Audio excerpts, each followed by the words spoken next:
In the gaming world, there is a debate going on for a long time. It's more significant today than it ever was.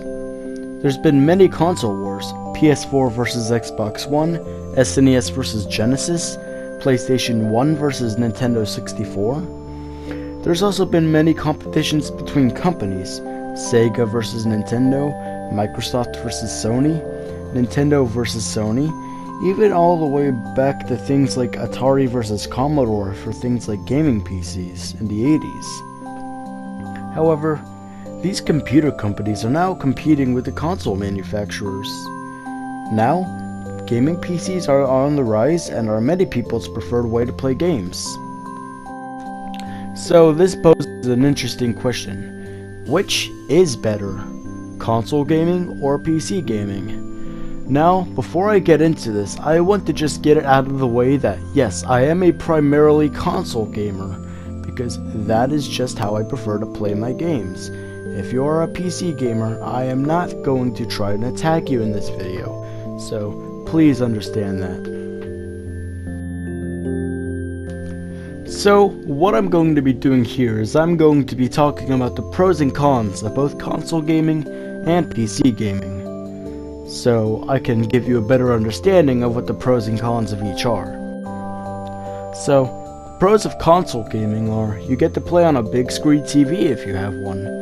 You could just hook it right up. You don't need to use any sort of adapter to get it hooked up to your TV. You just plug in the HDMI and channel it through there. You get to use a controller. Even though controllers can be used for PC, they're not what people used to prefer on there. And personally, for me, I do like to use a controller for a lot of games. So, at least for me, that's a benefit of playing on console. They're easy to use and understand. They're made to be pretty simple for those who just want to play a game. They're not going to be complicated. You're not going to have to build a computer or anything. You're not going to have to set up Windows or anything. So, it's designed to be simple. Setup is easy and there's really no building required, so setting up is simple. You just plug it in, you turn it on, and you can play your games. Of course, you have to make your account and everything, but that doesn't take too long. Playing on console is relatively cheaper than PC. While yeah, you can build a PC for around $400, it's not gonna give you the same type of performance that buying let's say an Xbox One X for $400 would give you.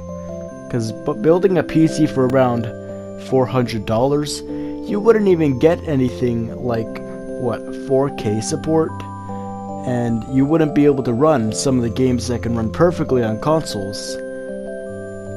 So yeah, there's a lot of exclusive games on consoles, and while yeah, there's exclusive games on PC too, and you can run emulators to get these console games working on your PC, they are very iffy and they don't work too well yet.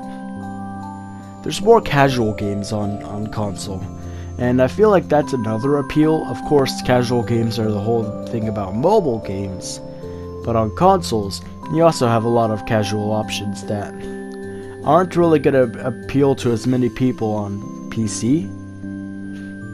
And to me at least, consoles are just more welcoming overall. So they just have a bit more of a welcoming thing. They're not as threatening, I would say. And I don't want to attack anyone, but the PC gaming community has definitely helped to tarnish their own reputation by just making it look more threatening. And this is the pro gamer zone. You can't come here.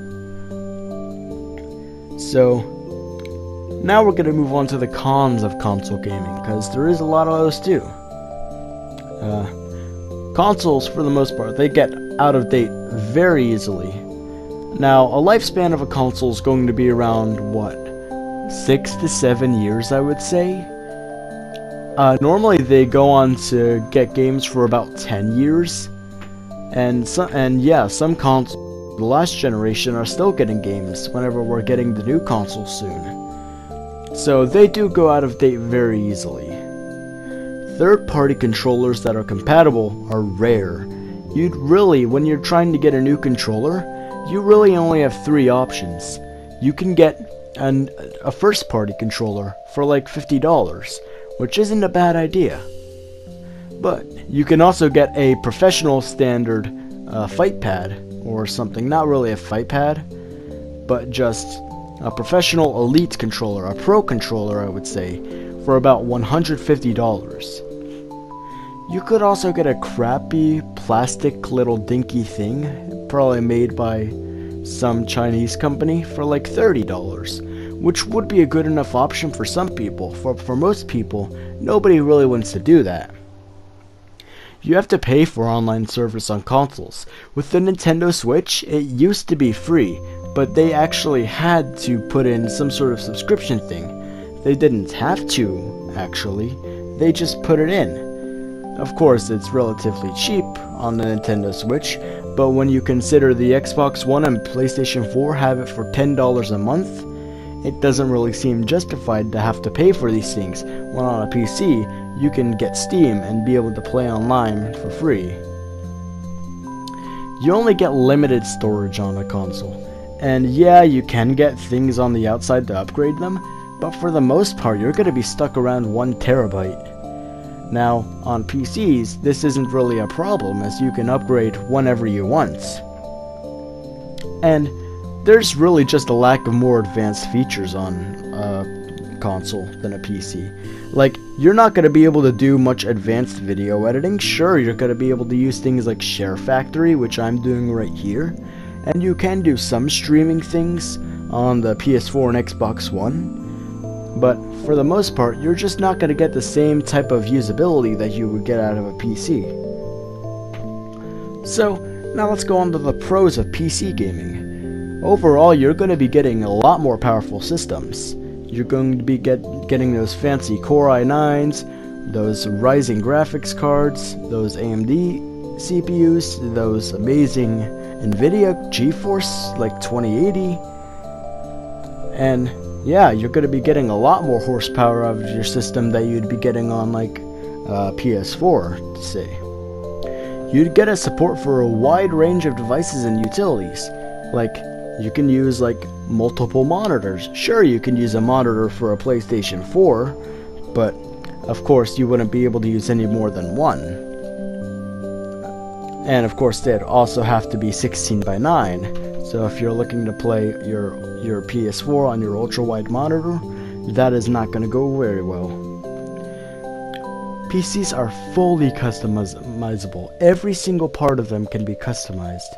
On a PlayStation 4, you can customize some UI stuff, but in terms of hardware and in terms of how personalized you can make it, it's very limited.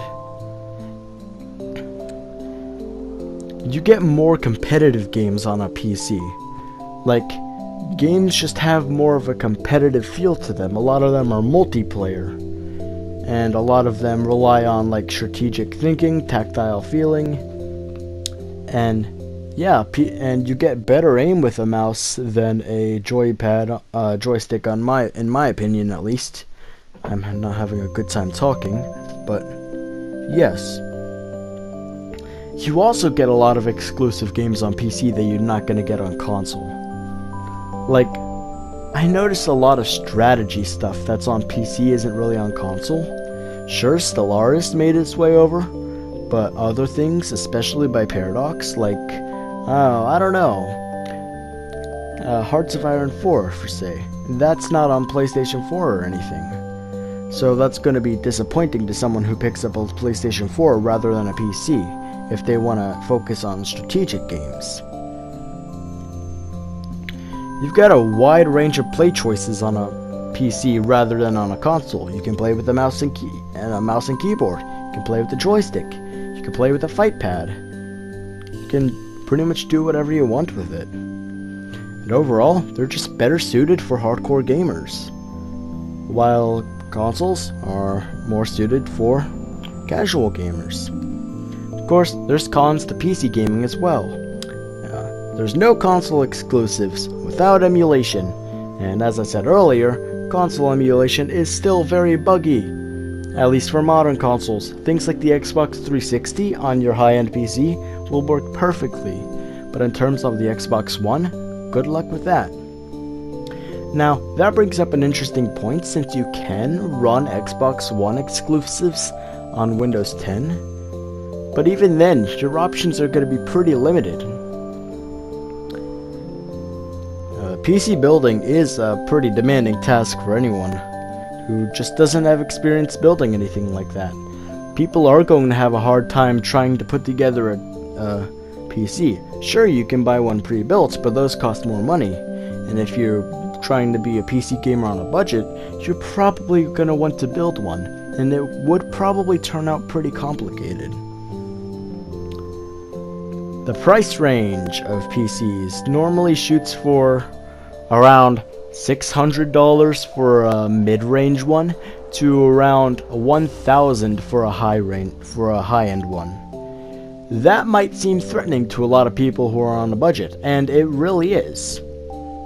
No, I don't want anybody saying that, well, you're still paying around the same amount of money for a console, because no, you're really not. You're only really paying around $300 for that, which, at least in my opinion, is a little more justified. And overall, PC gaming is just less welcoming to casual players.